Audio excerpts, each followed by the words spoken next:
My name is Jed Rowin. I'm an actor, and I am in Dahmer vs. Gacy. Ah, yes, we saw that earlier.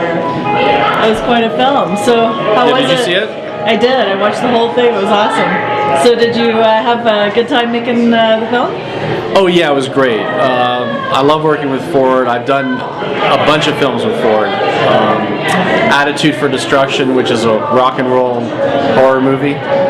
Cool. And Tiny Dancer, which was a heartwarming movie, little short film about a ballerina that went to Cannes Film Festival. Oh, nice. What was the most challenging part of making Dahmer vs. Gacy? You know, Dahmer vs. Gacy was a pretty easy role for me. It was fun.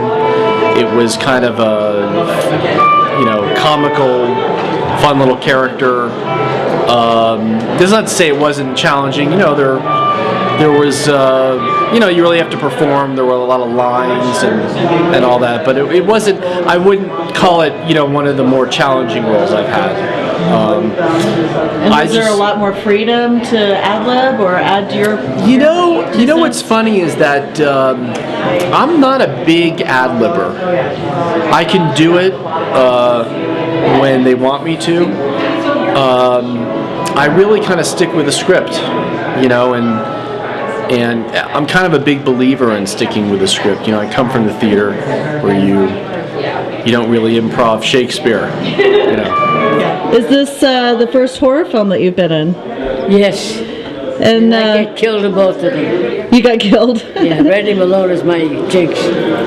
So how did you feel about doing a horror film? Was it a lot more fun than a regular feature? It was fun because it was very funny, Is there something that you look for in a script particularly that helps you decide whether you want to take the part or not?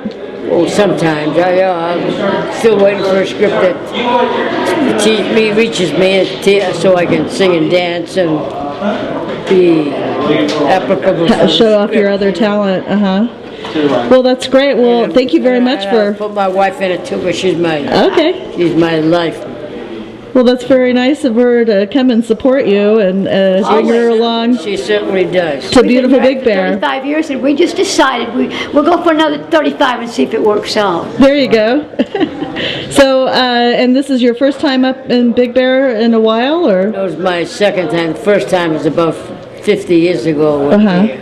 So it's changed a lot, I bet, since then. Bergen Group, where I was doubling Charlie McCarthy and Mortimer Stern. My name is Daniel Farrands, and I am one of the judges at this year's Big Bear Horror Film Festival. Oh, great. Well, so what is your usual position? Are you a director, writer? Yeah, I'm a writer and screenwriter and producer, and I direct as well. We just did a movie called The Haunting in Connecticut that was released by Lionsgate in 2009, starring Virginia Madsen. And most recently, we did an epic retrospective on the Nightmare on Elm Street series, which just won 2 Reaper Awards as the best release of the year. Nice. Well, so is this your first time to the Big Bear Horror Fest? It is. And so what did you feel about some of the films and the material that you saw at this festival? Yeah, without naming any specific films yet because they haven't announced the awards, but there's some really interesting voices out there. There are a couple in particular I think that really rose to the top that I think have some really interesting stories and really fantastic cinema language.